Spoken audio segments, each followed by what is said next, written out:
were suggesting Gaffney and Breston. But I mean, it's. But right now, these guys are playing. Breston right now is playing better than Fitzgerald because I mean Fitzgerald's getting doubled, and then Gaffney just looks great in preseason in the first game. If it's 3 catches, 34 yards, and a touch, Jabbar Gaffney. Yep. Jabbar Gaffney did. Brandon Lloyd had a decent game for Denver. Yeah, boy. We're still there. Breston would be the play for sure. Yeah, I'd probably go Breston. He, even though it's non-PPR. I mean, what, that guy got caught 7 or 8 balls last week. Oh, he was targeted, a bunch of times. Yeah, I would definitely go Breston. One thing that the listeners have to understand, if they can manage to get online and find out, when I say targeted, don't go just by number of catches. Go by number of times they were passed to, and that will really give you a key on who to play at receiver. 529-1450 is the phone number, 529-1450. And again, Crabtree, that just brings me to something I tried to get to last week when we ran out of time, but trade bait. A lot of guys like to trade. Eric was saying that people don't trade as much anymore. I know we have a buddy though in one of our leagues that he trades all the time. Oh yeah, all the time. So let's talk a few guys out there that are worth trading and are big names, I think, and that's why you can trade them because people like the name, not necessarily how they play. And Crabtree's right there at the top of the list as far as a guy to be traded. See, if it's me though, I wait on Crabtree until he turns out a decent performance. I'm a big advocate of buying low and selling high, which means I like to pedal guys off after they have, like a big performance, and people have short-term memory, and they think that these guys are going to keep having that. Crabtree, what do you have, 2 catches last week? Right now, you're going to get basically no value for Michael Crabtree if you trade him off. I like the guy that pops right to the top of my list is Hakeem Nicks from the New York Giants. If you drafted Nicks, you most likely drafted him as your 3rd or 4th receiver, not as your number 1. But right now, after his last week's performance, in a lot of people's eyes, he's the number 1 receiver. So if you just have him deep, in your depth chart, you can probably pedal him off and get a starting running back right now. Probably a guy that didn't perform that well, but should be a little better, like a Ryan Matthews or something like that. So if it's me, I go for a guy that had a huge week 1. And I try to trade for a guy that is a better player, but kind of had a disappointing week 1. Well, you had a great article, myfoxillinois.com, that really goes over this, and I suggest people read it. If you're unsure on deals, he kind of lays out a good method on how you're trying to do trades. And I mean, it's something you really need to look at. Thanks for the plug. Absolutely. Awesome. What's the site again? It's foxillinois.com. I'm the head fantasy football writer, no big deal. Okay. Quit, you're going to break your arm, pat yourself on the back. All right. But yeah, I mean, the first couple of weeks are really good weeks to trade. Sure. Because there's so many people that panic after week 1 and week 2, and you just can't do it. No, you can't panic after week 1 and week 2, but, a lot of people do. Oh, yeah. I also have a couple other wide receivers up there on that trade bait list. Randy Moss, not being very well liked either right now. And even Brandon Marshall. We'll get back to that here in a moment. Let's take another phone call. 529-1450 is the phone number. Good morning. You're on Fantasy Football 101. Go ahead. Good morning, guys. Morning. I got a quarterback question and wide receiver question. First, Flacco or Palmer? Oh, that's a tough one. Same game, too. Yeah, Flacco had a horrible game. Well, he just didn't get into the end zone. Fumble, INT, didn't. Yeah. But he still threw 248 yards. 2 deep balls, maybe. 1 to Heap, 1 to Bolden, and now, he frustrated me. Josh Freeman outscored Joe Flacco last week. That's why I'd have to go Palmer. Yeah, have to. But how did Tom Brady do against that Cincinnati D last week? That's what I was thinking. Yeah. I'd be tempted, right? You know what? Honestly, caller, it's a coin flip. It is. In my it eyes, absolutely it really is. I can't go with one over the other, Eric. I'm the same way. I'd flip a coin and just go with that. I think we may have just seen Flacco's worst game of the season in week 1. Remember, he went up against, Antonio Cromartie and Revis, so that's it. Nobody's going to get much done against that Jets secondary, so I don't give up on Flacco just yet.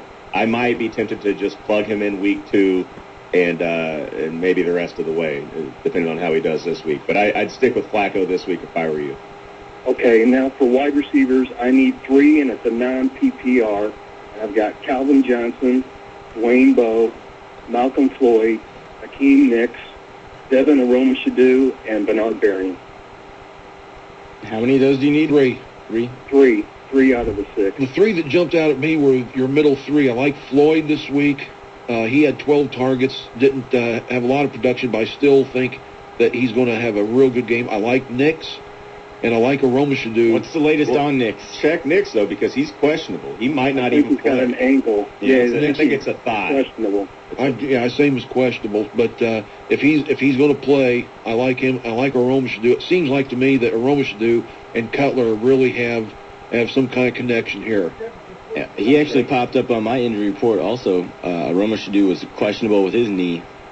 You got Calvin Johnson, right? I know Stafford's out now, but I still think Calvin Johnson's the guy. How frustrating was that last week, caller? Oh, man. That should have been a Like touchdown. Yeah, it was a touchdown. I had, last week, I had Foster, Arian Foster, and Hakeem Nicks on my bench. Yeah, they said something like 40% of people did not play Arian Foster. But, again, it's week one. No one knew, they knew he's the go-to guy, but they hadn't seen him be the go-to guy yet. And he just went off. I mean, that's why it's fun. That's why they play the games, right? For future reference, though, never ever sit a running back going up against Indy's run D. Everybody has a career day against Indy. Every running back does. Right. I can't think of a running back who hasn't had their best day against Indy. I can't think of it. Everybody tears them up. I know a lot of Cyclones fans are waking up today saying, yeah. That's why they play the games. Nice job. That's why they play the games.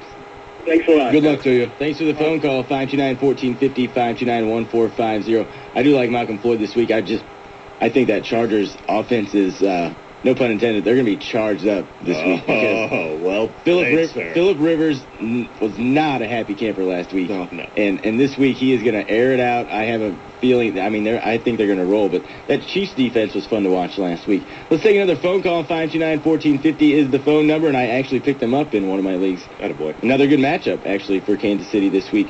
529-1450, they take on the Browns. Good morning. You're on Fantasy Football 101. Go ahead. It's you. Go ahead. How about we try another? It's not you. Let's go to another one. Good morning. You're on Fantasy Football 101. Hi. I was wondering, who would you play for running back, Ronnie Brown or Peyton Hills? Peyton Hills came in last week and stole a ton of touches from Jerome Harrison. That's a wonderful question. I mean, and right off the bat, people would go, "Oh, that's easy." It's not. Peyton Hillis, like Eric said, got a bunch of touches, and I tell you what, it looks like the goal line situation. Hillis is the guy, and I've already said I don't like either Miami running back this week. I'd be real tempted. But would you start Peyton Hillis? I know. It's a taboo to start someone like Hillis over Brown, but boy, oh boy, I stick with Ronnie Brown. I probably would too, but boy, it's tempting for me to go the other way. But I would definitely bat an eye. It's not the deadlock cinch that it sounds like right off the bat. Yeah, but you got to go Ronnie Brown, safer play. All right, thank you. All right, thanks for the phone call. 529-1450, 529-1450. Let's keep them rolling. Good morning. You're on Fantasy Football 101. Go ahead. How do you leave Arian Foster on the bench? Oh, boy. I'm glad I didn't. Nick, what do you think? All right, see ya. Well, when you got... Here, that's all he wanted to say. Let me explain, okay? No, when you've got guys like Steven Jackson against the Cardinals, I'll take that. And then they're so high on Javid Best last week, and he ended up paying off for me. Yeah. Well, let's be honest about it. No, sure, Arian Foster looked good in the preseason, but no one really knew. So to all these people who said, well, you had to play him, no, you really didn't. Like I said, though, the stats, 40% of people didn't play him. So, 60-40, it's not... Hindsight 2020. Sure. Everybody's smart now. Oh, yeah. Oh, you got to plug him in now. But, if it were me, I would have definitely got him in there last week, too. Like I said, Indy's run D's brutal. Always has been. Just always has been. Yeah, I would have played him, but I wouldn't have to play him. I have Ray Rice and AP on one of my teams, so you don't play him. No. But I would have lost because he outscored both of them combined this week. Yeah. But you just don't know. You still have to, something that Eric said, ever since we got him on the show, you do have to stick with your studs. That's why you drafted them. You have